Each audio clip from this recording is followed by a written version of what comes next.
Hello beautiful people over there, कैसे हो आप लोग। बहुत बहुत बहुत स्वागत है गाइज आप सभी का आपके अपने चैनल में। मैं हूं आपका विशाल कुमार जायसवाल।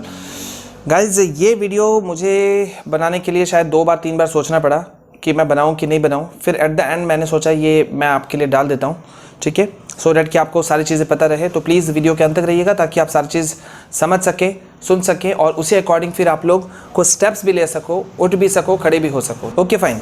तो गाइज आगे बढ़ें इससे पहले प्लीज़ अगर आप पहली बार हमारे चैनल में आए हैं तो चैनल को सब्सक्राइब कीजिए, साथ ही साथ बेल आइकन को प्रेस करके ऑल नोटिफिकेशन को ऑन कीजिए ताकि कोई important videos, live sessions, lectures, important classes आपसे मिस नहीं हो।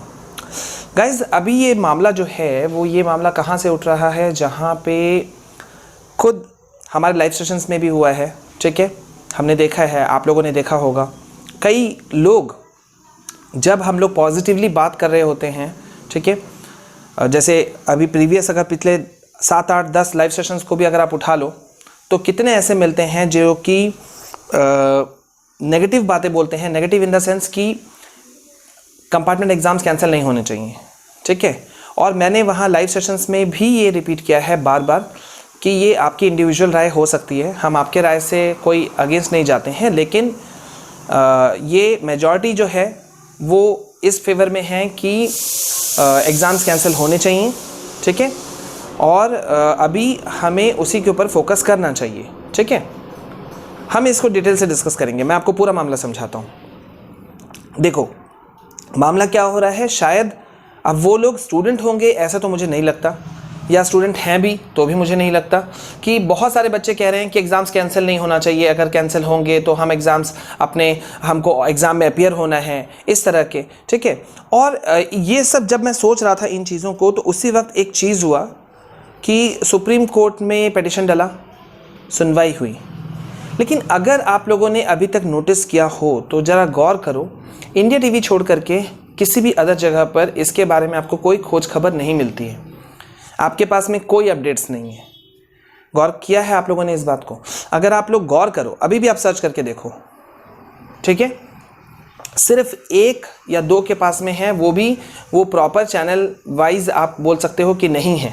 इसके अलावा कहीं पर भी इस बारे में मतलब स्टूडेंट्स के प्रॉब्लम्स को डिस्कस करने के लिए कोई प्लेस नहीं है, कोई प्लेटफॉर्म नहीं दिख रहा है, ख़ास तौर पे सीबीएसई क्लास 10, 12 के लिए, जो कि बहुत अनफॉर्चुनेट है, बहुत अनफॉर्चुनेट है। क्योंकि हम लोग डे 1 से सारे बच्चों के साथ में हैं, तो बहुत अजीब फील होता है इस बात पे कि बच्चों के हेल्थ इश्यूज़ का मामला है, बच्चे ही नहीं, पेरेंट्स का, टीचर्स का, गार्जियन का, सभी का है। क्योंकि ये जो कोविड-19 का केस जो है अब वो साफ दिख रहा है, पर डे 58,000 60,000 के करीब पहुंच चुका है, ठीक है, और एग्ज़ाम्स इन कंडीशंस में तो पॉसिबल ही नहीं है, ठीक है। और ये जो मैंने खुद भी पर्सनली भी बहुत लाइव सेशंस में आप जाके देख सकते हो, मैंने खुद जवाब दिया है कि बहुत सारे ऐसे बच्चे हैं जिन्होंने प्लान कर रखा था फ्यूचर को कि हमें इसके साथ में ये भी करना है, वो भी करना है, और उन एग्ज़ाम्स में बच्चे पास हो चुके हैं।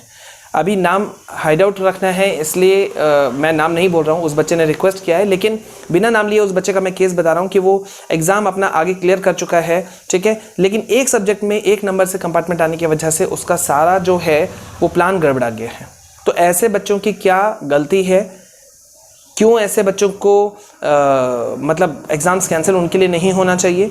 और फिर एक और मैटर जो हम अपने साइड से उठा रहे हैं कि वो ग्रेस मार्क्स चीज़ें कहाँ चली गई, क्योंकि मॉडरेशन नहीं लगा, वो तो हमने ही भी कहा था और हम भी जानते थे कि मॉडरेशन कॉमन कंडीशंस में लगता है, लेकिन ग्रेस मार्क्स बच्चे को 5-6 नंबर अगर हो रहा हो, कमी पड़ रहा हो तो वो दे दिया जाता है, तो क्या वो भी नहीं लगा?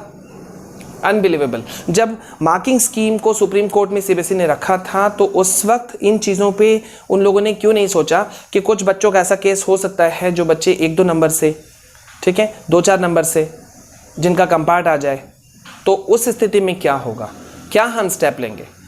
और ये मुझे सबसे बड़ा जो ताज्जुब की चीज़ लग रही है वो ये लग रही है, जो अभी भी सुप्रीम कोर्ट में जो मामला है वो ये उठा है, मैंने आपको डिस्कशन किया है इस बारे में, ठीक है, आप लोगों को मैं बता चुका हूँ कि हम लोगों ने अपना प्रेजेंटेशन जो है वो सेंड कर दिया है, ठीक है। मामला जो है वो ये है कि कोर्ट का कहना है कि आपको प्रॉपर प्रेजेंटेशन देते हुए सीबीएसई के पास पहले जाना चाहिए, आफ्टरवर्ड सीबीएसई उस पर डिस्कशन करेगा, सोचेगा और फिर सीबीएसई उसके ऊपर डिसीजन लेगा, ठीक है। और फिर आप अगर खुश नहीं हैं तो फिर बताइए सुप्रीम कोर्ट में, ठीक है, तो मामला यहाँ पे है। लेकिन मेरे एक चीज़ अभी और एक चीज़ जो मेरे समझ में नहीं आ रहा है, शायद आप मुझे समझा सको, आप सारे लोग। हर चीज़ के लिए हम कोर्ट तक ही क्यों चले जाएं? कंडीशन इतने वर्स्ट हैं कंडीशंस, ठीक है। केरला में क्या हुआ, कर्नाटक में क्या हुआ, हमसे छुपा हुआ नहीं है, किसी से छुपा हुआ नहीं है। आप एक सेंटर पे एग्ज़ाम कंडक्ट करोगे और आप ये सोच रहे हो कि वहाँ भीड़ नहीं हो, या आप रेस्ट्रिक्शन लगा दीजिएगा कि जो बच्चा है वो खुद ही सिर्फ आए, और ये भी नहीं सोचा जा रहा है कि एक बच्चा हो सकता है अपने एग्ज़ाम सेंटर से 4 घंटा, 5 घंटा, 6 घंटा की दूरी पर हो। वो जब आएगा तो वो किस मीन्स ऑफ ट्रांसपोर्टेशन से आएगा, उसका मतलब किस आने का साधन क्या होगा, ट्रांसपोर्टेशन क्या होगा? वो बस में आएगा, ट्रेन में आएगा, किसी से लिफ्ट लेकर आएगा, क्या करेगा वो? अगर वो बस ट्रेन का सहारा लेता है तो वहाँ क्या पॉसिबिलिटी नहीं बढ़ जाती है पॉजिटिव होने की? ओके, चलिए, एग्ज़ाम सेंटर में आप किसी तरह से पहुँच गए, ठीक है, वहाँ आप किस तरह से फेयर रख पाइएगा, किस तरह से हम कंडक्ट कर पाएंगे? क्योंकि जिस तरह से एक एग्ज़ाम के फेयर होने की आवश्यकता मानी जाती है कि वो साफ़ सुथरा एग्ज़ाम हो, एकदम चीटिंग वेटिंग नहीं हो, ठीक है, एकदम फेयर हो, उसी तरह से मेरे ख्याल से हेल्थ इश्यूज़ में भी इसमें भी ध्यान रखने की ज़रूरत है कि वो भी फेयर हो। हम स्वस्थ, पॉजिटिव, हम मतलब हम लोग एकदम हेल्दी होकर के हमारे बच्चे वहाँ गए और वहाँ से रिटर्न में अगर पॉजिटिव होकर आए तो फिर who will take the responsibility? और मैं उन सभी लोगों से यहाँ पे कहना चाहता हूँ जो ये चाहते हैं एग्ज़ाम कैंसिल नहीं हो, या हिडन वे में सपोर्ट नहीं कर रहे हैं, या रोक रहे हैं, या जो भी कर रहे हैं, मुझे बहुत अफसोस है। So sad for those people. और सबसे बड़ा चीज़ तो ये खटक रहा है कि हर जगह से आप सर्च करो गूगल में, मैंने तो कहा आप सर्च करो, आपको मिलता नहीं है, डिटेल्स इन्फॉर्मेशन नहीं मिलता, ठीक है, आगे क्या हो रहा है, ठीक है, किसी ने कोई स्टेप उठाया कि नहीं उठाया। आपको सीबीएसई आप लिखो, सीबीएसई आप गूगल सर्च करना, ठीक है, सीबीएसई कंपार्टमेंट एग्जाम 2020 आप सर्च करो, वहाँ पे सीबीएसई का सिर्फ एक नोटिफिकेशन जो आज से 15-20 दिन पहले पड़ा था, उसके अलावा कोई कंपार्टमेंट रिलेटेड कोई भी इंफॉर्मेशन नहीं है, ठीक है। सिर्फ एक सीबीएसई का एक दिखता है, और किसी अदर जो लीडिंग न्यूज़पेपर्स हैं या चैनल्स हैं उसमें सिर्फ एक चीज़ दिखता है, वो भी 15-20 दिन 25 दिन पहले का। इधर का लेटेस्ट कोई अपडेट नहीं है। सुप्रीम कोर्ट में डिस्कशन हुआ, ऐसा कोई डिस्कशन वहाँ पे नहीं किया गया है, कहीं कोई बातें नहीं है, कोई बातें क्यों नहीं कर रहा? और अगर ये इतना सुलझा वाला मामला था तो मुझे लगता है कि तब तो फिर सीबीएसई को एग्ज़ाम्स के डेट निकाल देने चाहिए थे। सो गाइज, आई थिंक ये हमें करना चाहिए कि सारे लोग मिल करके आप लोग अपने लिए खुद स्टैंड करो, लगातार लगे हुए रहो, ठीक है। बट मैं बार बार एक रिक्वेस्ट, मुझे यही सब चीज़ नेगेटिव लग रहा था, इसलिए मैंने कभी भी किसी भी वीडियो में ये बोलना नहीं छोड़ा कि आप अपना प्रिपरेशन के साथ रहो। कर्नाटक में करवा दिया, केरला में हो गया, तो अब who nose what is coming in the future, कौन जानता है? कोई नहीं जानता।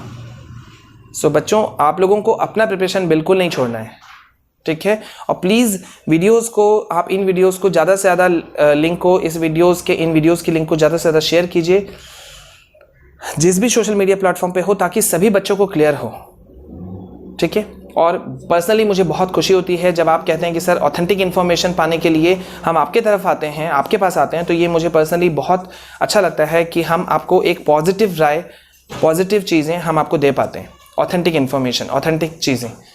ये बहुत बड़ी बात है, ये किसी भी play button, silver play button या किसी भी अवार्ड से बढ़कर है जो आप लोगों से हमें मिलता है, ठीक है। तो गाइज, मेरा आपसे रिक्वेस्ट है कि आप रिट्वीट्स कीजिए, प्रेजेंटेशन ड्राफ्ट करके या एप्लीकेशन ड्राफ्ट करके आप भी भेजिए सीबीएसई को, एजुकेशन मिनिस्ट्री को, अपने साइड से कोई कमी मत रखिए, ठीक है। हम होप फॉर द बेस्ट, हम यही सोच रहे हैं कि एग्जाम्स आपके कैंसिल हो जाएं, ठीक है। आपको जिस भी स्कीम के तहत आपको पास किया जाए, आप सभी बच्चों को, और आगे बढ़ने का मौका दिया जाए, ठीक है। लेकिन आप लोगों को अपनी तरफ से कोई कोर कसर नहीं छोड़ना है, आप लोगों को अपनी तरफ से बने हुए रहना है, सिर्फ यही चीज़ आपको विक्ट्री एट द एंड दिलाएगी। आई होप आप लोग मेरे बातों को समझ गए होंगे, ठीक है। और अभी हमको नेगेटिव चीज़ों में नहीं फंसना है, हमें अपना चीज़ सिर्फ आगे रखना है, आगे बढ़ते रहिए, तैयारी करते रहिए, एंड होप सो कि अब सुप्रीम कोर्ट में मामला है तो शायद वहाँ से हमारे लिए कुछ अच्छा चीज़ें आ जाए, ठीक है। सो इस वक्त के लिए सिर्फ इतना ही। आप बने रहिए हमारे साथ में। पहली बार आए हैं तो हमसे जुड़ने के लिए आप हमें सब्सक्राइब कर सकते हैं, बेल आइकन को प्रेस करके ऑल नोटिफिकेशन को ऑन कीजिए, साथ ही साथ अपने फ्रेंड सर्कल में भी शेयर कीजिए हमारे चैनल को, ताकि दूसरे लोग भी हमसे ऑथेंटिसिटी के लिए जुड़ सकें, ठीक है। This is all from my side, this is your Vishal sir, signing off. Please stay calm, stay safe, stay healthy, be happy. हम आपके साथ हैं। जय हिंद, जय भारत।